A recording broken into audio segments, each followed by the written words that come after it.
Devocional bíblico Jesus is Life para hoy.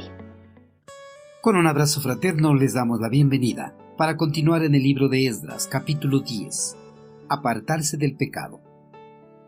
La asamblea tuvo lugar el 19 de diciembre y todos los israelitas estaban sentados en la plaza frente al templo de Dios.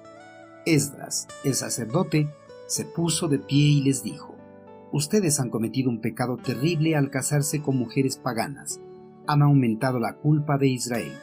Por lo tanto, confiesen ahora su pecado al Señor, Dios de sus antepasados, y hagan lo que Él exige. Apártense de los habitantes de esta tierra y sepárense de esas mujeres paganas. Por el pecado del pueblo, el sacerdote Esdras se sumergió en una profunda aflicción y con lágrimas de dolor clamó al eterno Creador por misericordia para su pueblo y derramara de su perdón.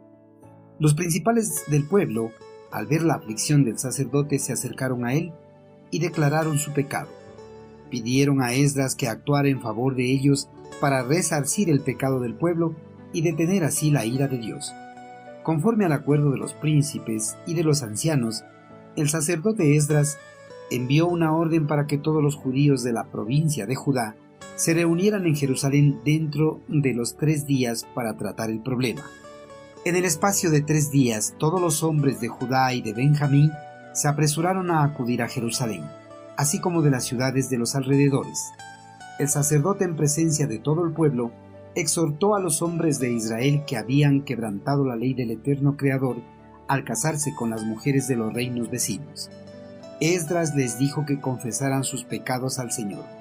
Judá, para detener la ira de Dios sobre el reino, tenía que reconocer sus pecados, confesar y arrepentirse por haber fallado en cumplir las leyes establecidas por el Señor. Sin duda, el primer paso para restaurar la relación con el Señor era que los transgresores de la ley reconocieran sus pecados y pidieran perdón con toda sinceridad. Una vez confesados sus pecados a Dios, Judá debía apartarse por completo de ellos.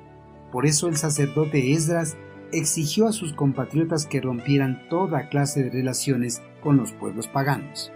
Esdras también exigió a los habitantes del reino que se habían casado con las mujeres de los pueblos paganos separarse de ellas.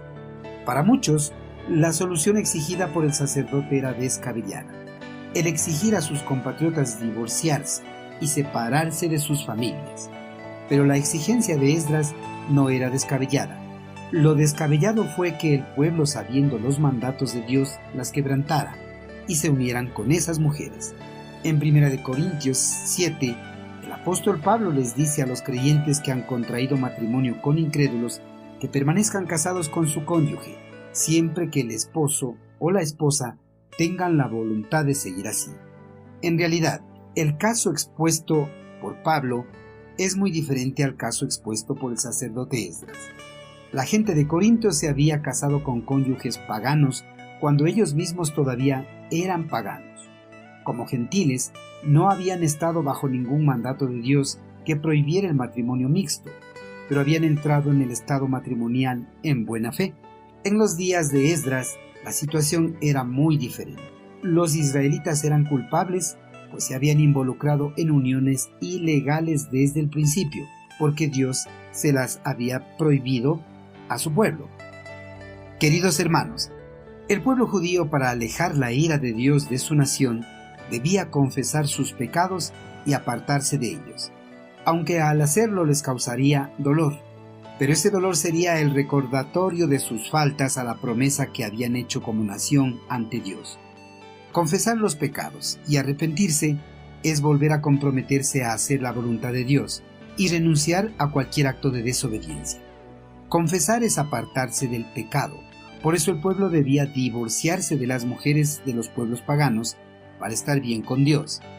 Hermanos, si anhelamos vivir en obediencia a la voluntad de Dios, no podemos seguir en nuestras vidas de idolatría, adulterio, fornicación o cualquier otro pecado que transgredan los mandatos de Dios.